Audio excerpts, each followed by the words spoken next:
Ito ang balita ngayon, trending at pinag-uusapan ngayon sa mundo ng social media. Ang di umano'y balitang matapos tila gawing katatawanan, ginamit, kinutya at tila ipinahiya ang buhay ni dating Pangulong Rodrigo Duterte at tila gawing pulutan sa concert nito kamakailan lamang sa Araneta Coliseum. Vice Ganda gustong patatanggalan ng mga endorsement at tuluyan ng binoykot ng taong bayan, lalong-lalo na ang mga milyon-milyong solidong DDS supporters at damay pati ang mga produktong ini-endorso nito. Sadyang tila ang gaba di jud magsaba at tila lintik lang talaga ang walang ganti dahil sa hindi inaasahang pagkakataon. Mukhang mararanasan raw ni Vice Ganda ang gaba na hindi nito umano inaasahan dahil bukod sa kanyang sariling mismong concert ay walang pagdadalawang isip na dinamay ng marami sa ating mga kababayan ang di umano'y pang-boboykot sa multi-million na mga endorsement deal ng komedyanteng si Vice Ganda. Kabilang ang Young Portosino ng CDO, Shopee Philippines, McDonald's at maging ang sariling cosmetic line ng komedyante na Vice Cosmetics. Gaano kaya katotoo ang mainit na balitang ito mga kababayan? Ating alamin. Pero bago ang lahat, kung bago ka pa lamang sa aming channel, please huwag kalimutang mag-like, subscribe at i-click ang notification bell para mas maging updated ka pa lalo sa lahat pa ng bagong video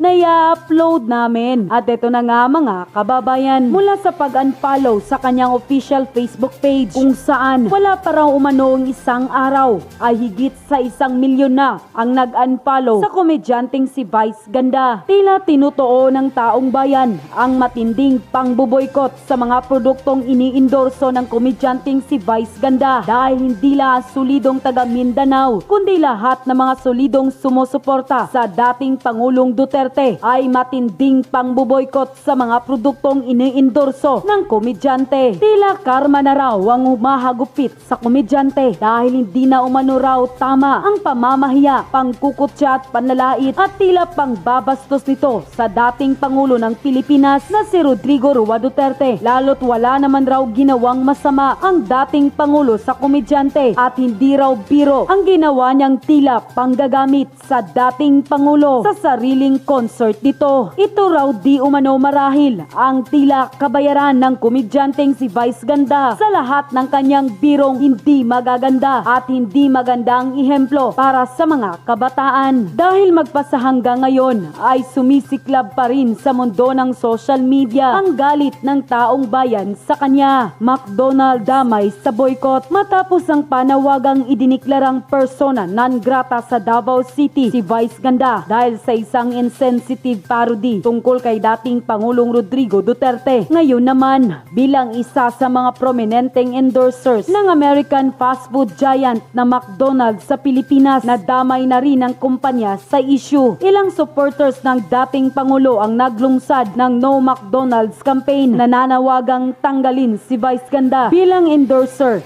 bago muling tangkilikin ang fast food chain. Tosino ni Vice damay sa boycott. Lumalawak ang panawagan ng boycott laban kay Vice Ganda matapos madamay ang mga kumpanyang ini-endorso niya. Sa developing news target ngayon ng ilang netizen at supporters ni dating Pangulong Rodrigo Duterte ang CDO Young Portosino kasabay ng naunang panawagan ng hashtag No McDonald's campaign. Nagsimula ang issue matapos ang kontrobersyal na biro ni Vice Ganda tungkol kay dating Pangulong Duterte na nagbunsod ng panawagang ideklarang persona non grata sa Davao City. Bilang prominenteng endorser ng parehong McDonald's at CDO Young Portosino, naniniwala ang mga kritiko na dapat iwasan ang dalawang brand hanggang siya ay matanggal bilang endorser. Mabilis kumalat sa social media ang mga hashtag at post na humihikayat ng boycott na ngayon ay parehong hamon para sa McDonald's Philippines at CDO.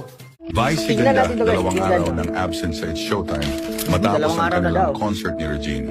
Ayon sa netizens, baka raw kaya hindi ito pumapasok dahil sa kanyang biro sa kanilang concert. Yan, deserve yan sa'yo, Vice Ganda. Sana matuluyan ka na lang itanggal sa Showtime. Anong masasabi mo? Deserve. Mga talunan, curious na curious lang ako. Bakit di nyo magawang maging masaya? Unang-una, di ba sinasabi ninyo, nandoon na ang inyong tatay sa dahig nakakulong sa ICC.